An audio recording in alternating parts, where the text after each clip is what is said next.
Bueno, buenos días para todos. Me presento, mi nombre es Cintia, algunos ya me conocen los que están aquí en sala. Yo soy referente del grupo de pacientes de síndrome de Sjögren de aquí de la Argentina. Esta es nuestra última charla online del año. Tengo el placer, el privilegio de presentarle a la doctora Natalia Perrota. Ella es de la provincia, la ciudad de Bahía Blanca. Ella es especialista en medicina interna y especialista en reumatología. La doctora nos va a hablar, más allá de que algunos conocen, otros no, también hay familiares aquí presentes, que es el síndrome de Sjögren, la prevalencia y tratamiento. Y como dije al principio, al final, cuando termine la doctora de hablar, de dar su charla, se habilitará los micrófonos para que puedan evacuar sus dudas, ¿sí? Bueno, espero que la pasen bien, así que aprovechen esta oportunidad y bueno, bienvenida doctora y muchísimas gracias. Hola, muchas gracias Cintia por la presentación. Buenos días a todos. Voy a compartir la pantalla. Díganme si se ve. Sí. Perfecto. Bueno, como bien me presentó Cintia, yo soy la doctora Natalia Perrota, soy especialista en medicina interna, hice mi especialidad en el Posadas, yo soy de Buenos Aires, en realidad estoy viviendo actualmente en Bahía Blanca, y reumatología en el Hospital de Clínicas.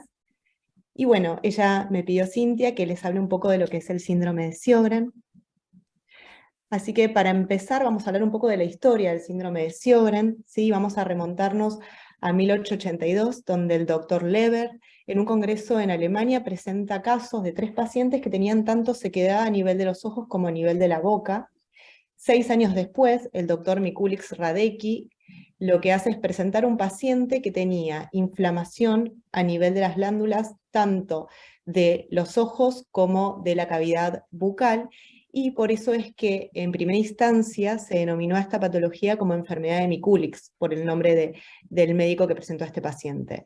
En esos años también, en Londres, el doctor Haden presentó un paciente con 65 años que tenía tanto sequedad a nivel de los ojos como en boca, y esta fue la primera vez que se llamó a la sequedad de boca como serostomía, que es el término que nosotros utilizamos. Y recién, en 1933, el doctor Sjögren, que fue un oftalmólogo sueco, hace su tesis sobre un síndrome que afectaba a 19 pacientes, todas posmenopáusicas, que lo que tenían en común es que tenían sequedad a nivel de los ojos, de la boca, y algunas de ellas tenían artritis, o sea, inflamación a nivel de las articulaciones, de las coyunturas. 10 años después, esta tesis es traducida al inglés, y posteriormente el doctor Bloch y colaboradores dicen que esta entidad se puede diferenciar en primaria y en secundaria, aunque este término ya lo dejamos de utilizar, ahora se los voy a mencionar. Entonces, que no me dejan, ahí está.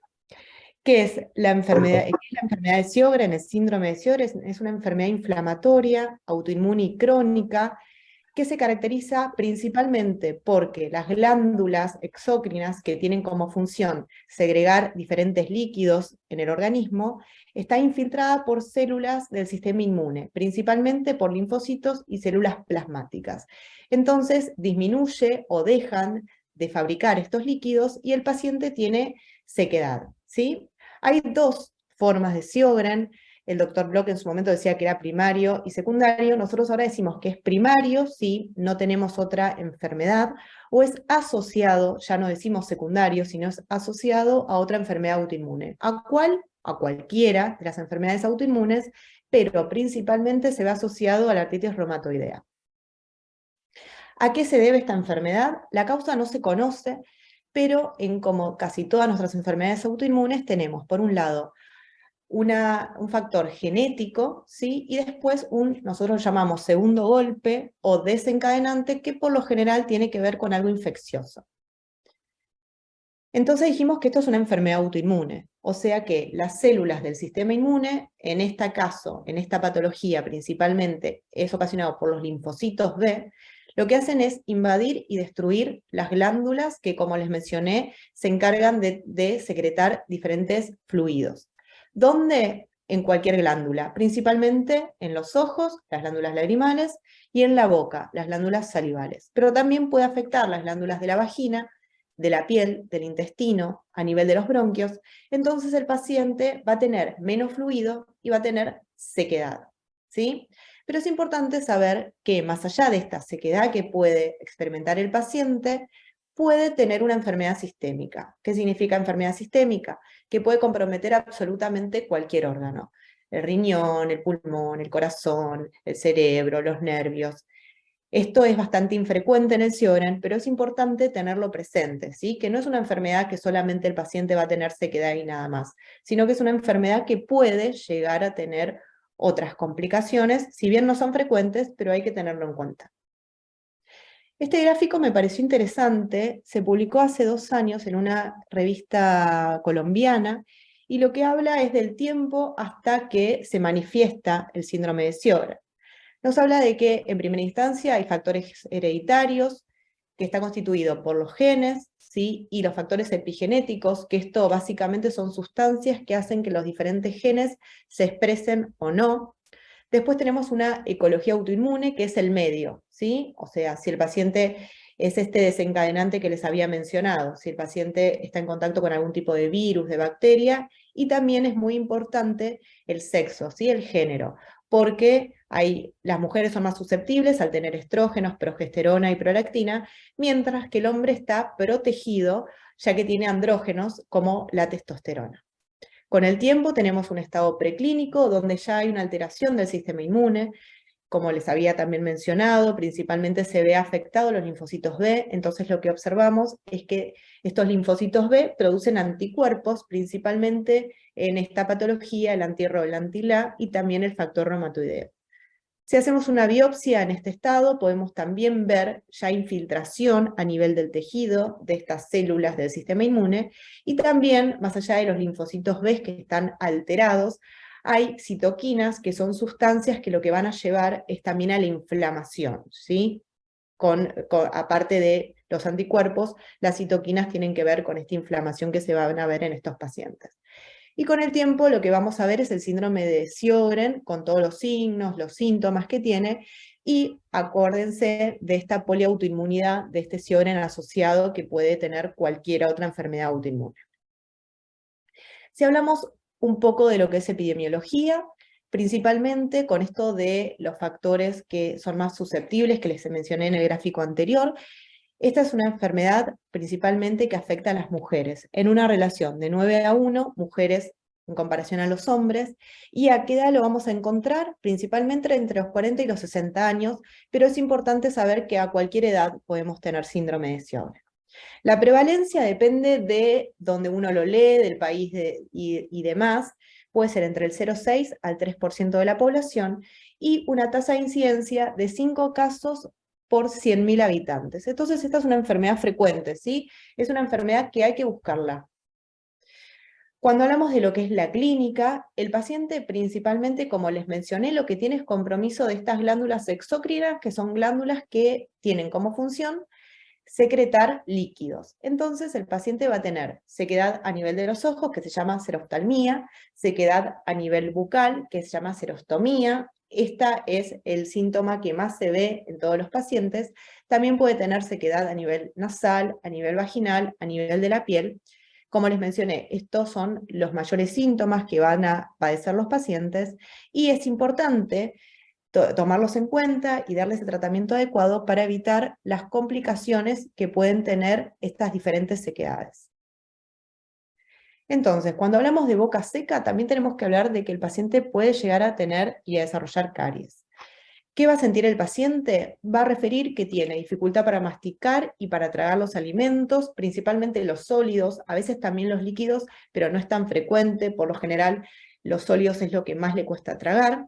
Refiere que bebe durante todo el día mucha agua, que inclusive en la comida bebe mucha agua, y a veces hasta para poder tragar el alimento requiere sí o sí tomar líquido, si no, no lo puede tragar de ninguna manera. Pueden también tener disminución a nivel del gusto o tener alteración del gusto, que empieza a sentir que el gusto, que las cosas ya no tienen el mismo sabor que antes. Y algo que me parece importante mencionar es que la saliva, dentro de las funciones que tiene, es mantener los dientes sanos. Entonces, estos pacientes tienen mayor predisposición a tener caries y esto lleva a tener falta de piezas dentales. Cuando hablamos de ojo seco, ¿qué es lo que siente el paciente? Sensación de tener como una arenilla, un ardor. Cuando se levanta suelen tener muchas lagañas, pueden tener episodios de ojo bien rojo, no suele ser muy doloroso, pero sí ojo rojo y esta sensación molesta. Cuando salen al sol o si hay mucha luz, tienen fotofobia, que es como esta intolerancia a la luz. Y con el correr de tiempo, y si nosotros no hacemos nada para lubricar esos ojos, pueden tener úlceras, que son lesiones a nivel de los ojos, ¿sí? ¿Y por qué se producen estos ojos secos? Si bien, como les mencioné, el sistema inmune afecta a las glándulas, entonces estas dejan de segregar, también hay una alteración a nivel de la composición de la película lagrimal. ¿Hay otros síntomas? Sí, hay otros síntomas más allá de este ojo rojo y este ojo seco y boca seca. Por ejemplo, pueden tener dolores en las articulaciones, a predominio de cuáles articulaciones de las manos, ¿sí? Estos se llaman artralgias, o inflamación, que la inflamación es lo que se llama artritis. O sea, que la coyuntura, la articulación, sea roja, caliente, esté como hecha un huevo. Pueden tener parotidomegalia, que la parotidomegalia es la inflamación de las glándulas parótidas, que es lo que se ve, por ejemplo, cuando uno tiene paperas en la infancia, lo mismo, esos cachetes, que es por la inflamación de la papera. Pueden tener cansancio, fatiga. Las paredes vaginales también pueden estar secas, entonces cuando tienen relaciones sexuales pueden tener mucho dolor, inclusive sangrados. Pueden tener constipación porque también hay sequedad a nivel del intestino, y también a nivel del sistema respiratorio pueden tener mucho catarro, expectoración, porque hay disminución de la secreción bronquial. Como les mencioné, hay que tener en cuenta que cualquier órgano puede ser afectado en estos pacientes, por eso el seguimiento tiene que ser bien, un seguimiento precoz y que abarque todos los sistemas del organismo, aunque si bien solamente el 20% de los pacientes tienen un compromiso extraglandular, pero cuando este aparece hay que hacer otros tipos de tratamientos, entonces para evitar que esto tenga mayor compromiso en la vida del paciente. ¿Cómo llegamos al diagnóstico del síndrome del Sjögren? Por un lado, con la anamnesis, que es el interrogatorio. ¿Qué le pasa al paciente? ¿Qué siente? ¿Qué ve? ¿Hace cuánto? ¿Si tiene algún otro síntoma? ¿Cuáles son los antecedentes del paciente? Tanto de si tiene él alguna patología, si usa alguna medicación, porque hay medicaciones que pueden generar estos ojos secos, boca seca, sin necesidad que tenga un síndrome de Sjögren. ¿Qué antecedentes en la familia tiene? Porque cuando el paciente tiene alguna enfermedad autoinmune, tiene mayor predisposición, como vimos en las primeras diapositivas, para tener esta u otra enfermedad autoinmune, ¿sí? Inclusive enfermedades que no son reumatológicas, como la psoriasis o la enfermedad inflamatoria intestinal, puede tener mayor predisposición a tener este tipo de patologías. Examen físico, ver tanto la parte de la sequedad, ya sea sequedad de piel, de las mucosas, como también de que no tenga otro compromiso, ¿sí? Ocultarlo, o sea, revisarle el pulmón, que no tenga ningún ruidito raro, después ver los ganglios, que no tengan ganglios, porque esto también puede estar comprometido en el síndrome de Sjögren. Después lo que hacemos es pedir laboratorio. ¿Para qué? Primero, para sacar otras causas que pueden dar estos mismos síntomas. Pueden ser infecciosas, por ejemplo, hepatitis, o también pueden ser causas endocrinológicas, problemas de tiroides. Y también vamos a pedir anticuerpos que son característicos de esta enfermedad. Otra de los estudios que podemos hacer son biopsias de glándula salival para ver infiltración de las glándulas por estas células del sistema inmune, y también objetivar esta sequedad de boca y ojo. O sea, el paciente dice que tiene ojo seco. ¿Tiene realmente ojo seco o tiene esa sensación, pero la verdad que el ojo está secretando una cantidad adecuada de lágrimas? Entonces el laboratorio, como les mencioné, si bien descartamos otras patologías que pueden simular esta entidad, lo que hacemos es pedir anticuerpos característicos de esta enfermedad. Por ejemplo, lo que pedimos es quizás todos lo leyeron alguna vez, es el FAN, el anticuerpo antinuclear, ¿sí? Que se ve en el 90% de los pacientes con síndrome de Sjögren. Pero porque esté positivo este anticuerpo no significa que el paciente tenga una enfermedad. Inclusive, de la población sana, o sea, que no tiene absolutamente ninguna patología, hasta el 10% o el 13% de la población sana puede tener este FAN positivo sin jamás desarrollar una enfermedad reumatológica. ¿Y qué son los anticuerpos? En un individuo sano son sustancias que el organismo produce para defenderse de infecciones, o cuando uno le da una vacuna a un paciente, lo que hace este anticuerpo es desarrollar esta protección contra el virus o la bacteria que uno inocula en la vacuna. Pero ¿qué pasa? En los pacientes que tienen enfermedades autoinmunes, estas sustancias lo que hacen es atacar partes del propio organismo del paciente. Hay otros anticuerpos que se pueden ver en estos pacientes con síndrome de Sjögren, por ejemplo, el factor reumatoideo y el anti-Ro y el anti-La, ¿sí? Pero es importante saber que en ninguna de las enfermedades autoinmunes, solamente tener anticuerpos positivos, sea el que sea, va a ser el diagnóstico de una determinada enfermedad, ¿sí? Nosotros lo que hacemos es basarnos en examen físico, interrogatorio y laboratorio y otras pruebas complementarias. Para ver si el paciente realmente tiene ojo seco, ahí tenemos que trabajar en conjunto con los oftalmólogos y ellos le hacen diferentes pruebas. Una de ellas es la que ahí les puse en la imagen, que es el test de Schirmer o prueba de Schirmer, que lo que hacen el oftalmólogo es colocarle esa cintita y evaluar en 5 minutos qué tanto va a mojar la lágrima el papelito, la cinta, ¿sí? Y decimos que es positivo si después de 5 minutos la lágrima moja menos de 5 milímetros. Otra de las pruebas que les puede hacer el oftalmólogo es una lámpara en hendidura, donde va a ver bien cómo está el ojo, o sea, si tiene partes de ojo seco o no. Para esto les van a poner aparte unas gotitas que va a colorear el ojo, y más allá de si está o no seco, qué parte está seca y qué no, si también llega a tener úlceras, ¿sí? Que úlcera ya es cuando hay una herida a nivel de la córnea. Para ver la boca seca, antes se utilizaba gamografía, cialografía, hoy en día lo que utilizamos es cialometría, que es ver la cantidad de saliva que el paciente hace en 15 minutos. ¿Sí? Es una prueba muy fácil, le pide al paciente que en algún tarro recolecte toda la saliva y en 15 minutos, perdón. Antes de eso no puede haber ni desayunado, ni comido chicle, inclusive que no hable, ¿sí? Que sean ayunas, ni se cepille los dientes, ni tome agua, absolutamente nada. Y uno lo que hace es medir después la cantidad de saliva que hace en estos 15 minutos y decimos que es positivo, o sea que el paciente tiene boca seca, si en estos 15 minutos tiene menos de 1,5 mililitros de saliva. Otra de las pruebas que se puede hacer es una biopsia de glándula salival, que es un procedimiento mínimamente invasivo, se hace con anestesia local, con una inyección que se pone ahí mismo en el labio inferior. En esa imagen que les pongo, lo que se ve es la cicatriz inmediatamente posterior a la biopsia de glándula, y esto después cura totalmente. Esa glándula después se manda a estudiar en anatomía patológica y ahí vemos si es compatible o no con síndrome de Sjögren. Bueno, complicaciones de esta enfermedad. La verdad que por suerte son poco frecuentes y son leves en su mayoría. Los pacientes tienen una vida absolutamente normal en general, tanto laboral como social. En general, ¿sí?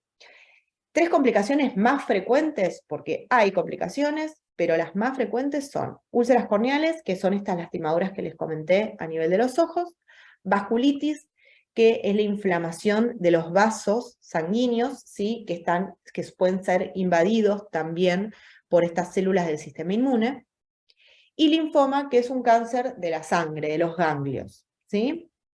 Entonces, por esto es que el seguimiento tiene que ser un seguimiento estrecho del paciente para, cuando uno diagnostica una complicación, hacerle el tratamiento y que esto se pueda resolver y que no acarree más complicaciones.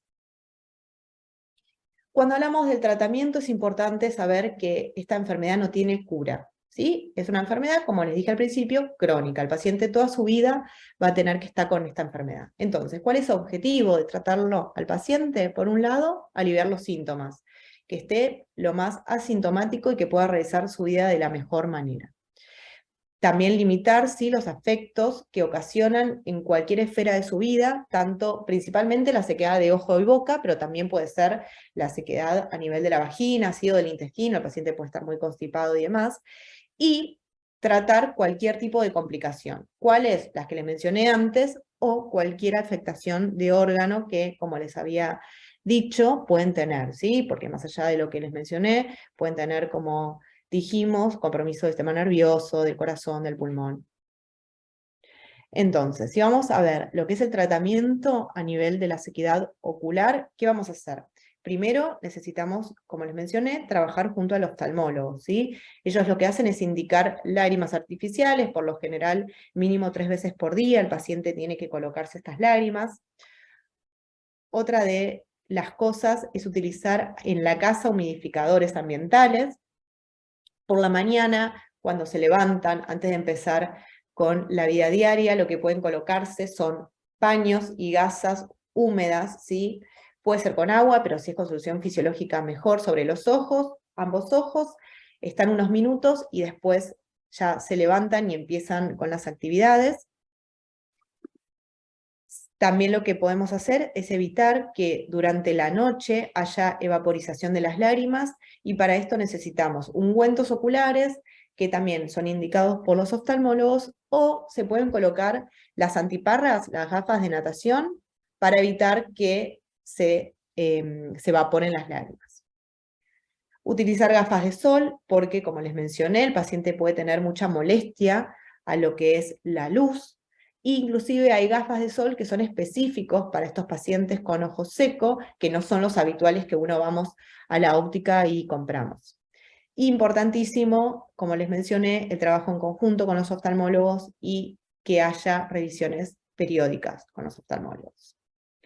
Para lo que es la sequedad bucal, hay salidas artificiales, ahora hay bastantes problemas con lo que es importación, pero se pueden mandar a hacer preparados magistrales en las diferentes farmacias. Importante también beber mucha agua, si puede ser con algunas gotitas de limón, de algún cítrico, mejor, porque los cítricos lo que hacen es aumentar la secreción de la saliva. Por eso mismo, también aconsejamos comer chicles o caramelos cítricos sin azúcar, siempre sin azúcar. ¿Por qué? Porque, como les mencioné, tienen más predisposición a tener caries. Entonces, si encima le ponemos azúcar, aumentamos la probabilidad. Hay una medicación que se puede utilizar, que es un comprimido de pilocarpina, ¿sí? Que ahora les voy a decir 2 palabras sobre esto. Importante también mencionar la higiene bucal, cepillar a los dientes 3 veces por día y hacer también buches con enjuagues ricos en flúor. Evitar alimentos y bebidas que tengan alto contenido en azúcar, por esto que les mencioné de las caries, y que vayan al dentista cada mínimo 6 meses. La pilocarpina, como les mencioné, es bastante efectiva cuando hay mucha sequedad a nivel de la boca, pero está contraindicada en los pacientes que tienen asma, que tienen problemas cardíacos, que tienen iritis, que es una inflamación en una parte del ojo, o glaucoma de ángulo estrecho, que es una forma de presión ocular. En cuanto al tratamiento de la sequedad vaginal, es necesario decir que el paciente va a tener que utilizar lubricantes y que sea evaluado en forma periódica por los ginecólogos. Para lo que es la sequedad cutánea, los jabones que tienen que usar son jabones de glicerina o jabones marca DAB, aunque no me auspicie, pero la verdad es que son muy útiles. Tienen que evitar todo producto, ya sea crema, jabón, perfume, lociones, que tengan alcohol, porque el alcohol reseca, ¿sí? Y con esto de la pandemia todos estamos con manos secas, porque esto es una de las propiedades que tiene el alcohol, generar esta sequedad.